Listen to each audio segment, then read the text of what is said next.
Hi everybody, welcome to Raj kitchens. Chettinad சைடில் chicken pepper gravy இன்றைக்கி நம்ம நாட்டுக்கோழி பண்ண போகிறோம்.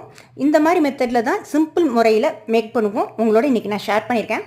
பேன் எடுத்துக்கோங்க. ஆயில் விட்டு சோம்பு, உளுந்தம்பருப்பு, பட்டை, இலை, வாசனை பொருட்கள் பொரிய விட்டுக்குங்க. சின்ன வெங்காயம் மேக்ஸிமம் எடுத்துக்கோங்க. சின்ன வெங்காயம் ஆட் பண்ணும்போது டேஸ்ட் நமக்கு தூக்கி கொடுக்கும். சின்ன வெங்காயம், பூண்டு, பச்சை மிளகாய், தக்காளி இது நாளையும் ஆட் பண்ணி அதோட உப்பும் ஆட் பண்ணிக்கோங்க. உப்பு ஆட் பண்ணி வதக்கும் போது ஆயில் நம்ம குறைச்சி எடுத்துக்கலாம். வதக்கி விட்டுட்டு சிக்கன், மல்லித்தூள், மிளகாய்த்தூள், மஞ்சத்தூள் மூணையும் ஆட் பண்ணிவிட்டு நல்லா ஆயிலில் பட்டு கிளறி விட்டுட்டு தண்ணி மிக்ஸ் பண்ணி குக்கர் கவர் பண்ணி சவுண்ட் கேட்டு ஸ்டவ் சிம் ஃப்ளேமில் வச்சுட்டு ஆஃப் பண்ணிவிட்டு ப்ரெஷர் அடங்கினதுக்கப்புறம் பேனில் சேஞ்ச் பண்ணிடுங்க. நான் கேஸ் சேவிங்ஸ்க்காக முட்டையும் அதில் ஆட் பண்ணி எடுத்துட்டேன். ஒரு 10 நிமிஷத்துக்கு முன்னாடி மிளகுத்தூள், பட்டை மிளகாய், கருவேப்பிலை இது மூணையும் ஆட் பண்ணி ஸ்டவ் சிம் ஃப்ளேமில் வச்சுட்டு கிளறி விட்டு சாப்பிட்டு பாருங்கள்.